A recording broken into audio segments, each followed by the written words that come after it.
Hi guys, James from MeasureSquare here. In today's video we will cover tile estimating so that we can develop an understanding of a best practice for tile goods. To begin, let's draw a few rooms that are 10 foot by 10 foot.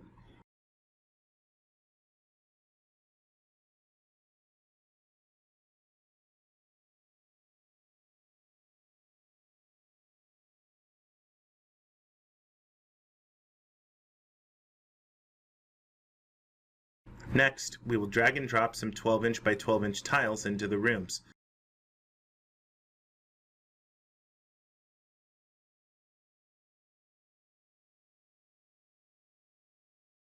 Note that the waste percentage is set to 0.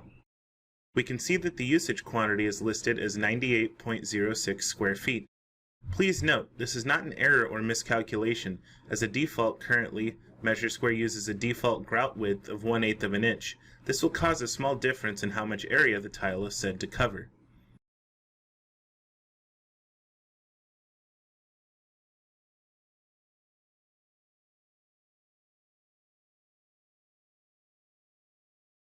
If we prefer, we can go to the system settings and make our default grout width to 0, like so. The changes in the system settings will be implemented from here on out, but not retroactive.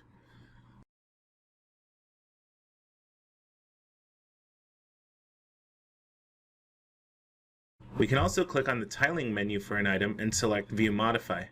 We can then select the grout width drop-down for our products and choose 0. Feel free to do this for any of our remaining test tiles.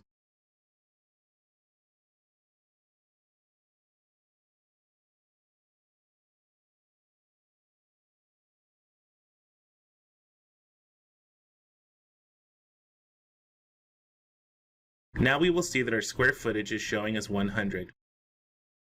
If we right-click and go into the estimating info for the tile and set the waste add-on percentage to 7%, we will see that the quantity of the tile used changes accordingly, giving us a total of 107 square feet. The waste add-on percentage can be adjusted according to the product size and other factors. The important thing to remember is we are just adding a set percentage of waste over the net area of the room. The next tile calculation method is half reuse. This approach will try to take tiles that have 50% or more left and reuse them within the same room. Next, we will resize the room in our examples to make the outcomes a little more realistic.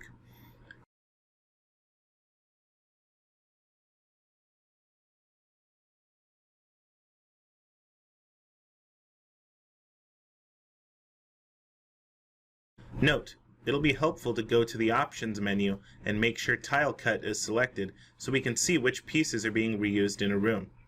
If we go up to the top center and select Pattern Position and move the product grid to create some sections where more than 50% of the tile is remaining, we can see that the program will recalculate the waste and give us a visual indicator of which tiles fall into this tile calculation option. We can also see if we make the room a bit smaller, we can see that the program will have more tiles to work with, making more than 50% of the remaining tile allowed, so we can reuse those pieces. We'll resize all our other rooms to the same size so we can have an apples-to-apples comparison.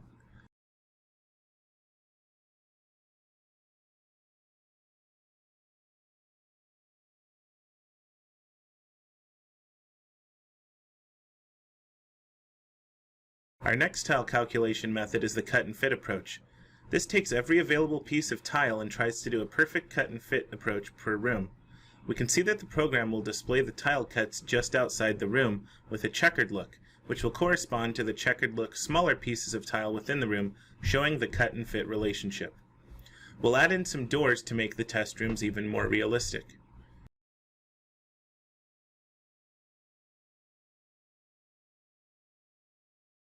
Moving the pattern position around will show how the program tries to reuse the tiles.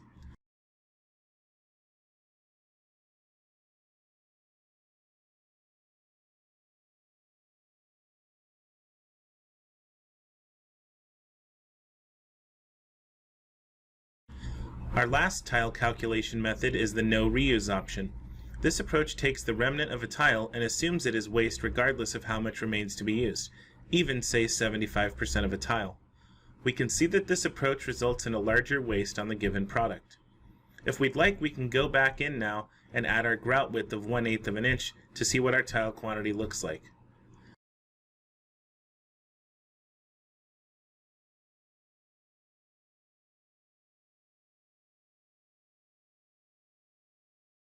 Let's compare our different tile calculation approaches and the outcomes.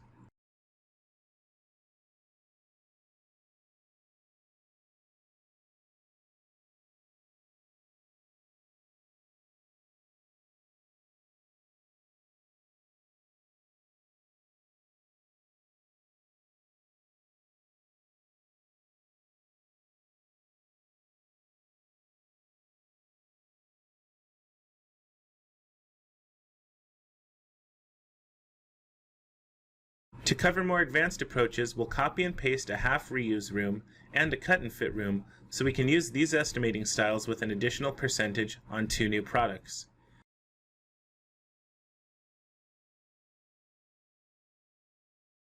Click on the New Product button to duplicate the half reused product, rename, change the display color, and add an additional waste percentage.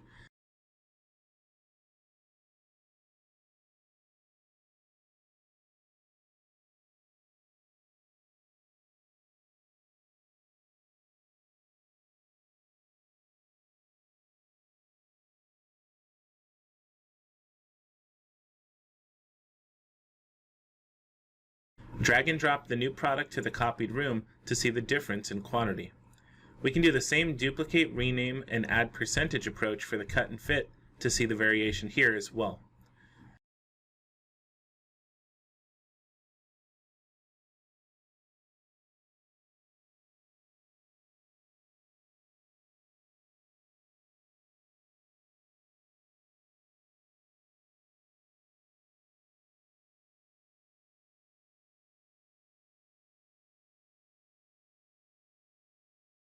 Please note that with all of these different tile estimating approaches, it will take some practice to find out which style works best for your approach, and different size goods may need different approaches. A small 2x2 tile may need a simple 5% add-on, but a large 24-inch by 24-inch tile may be better served with, say, a half reuse plus 5% arrangement.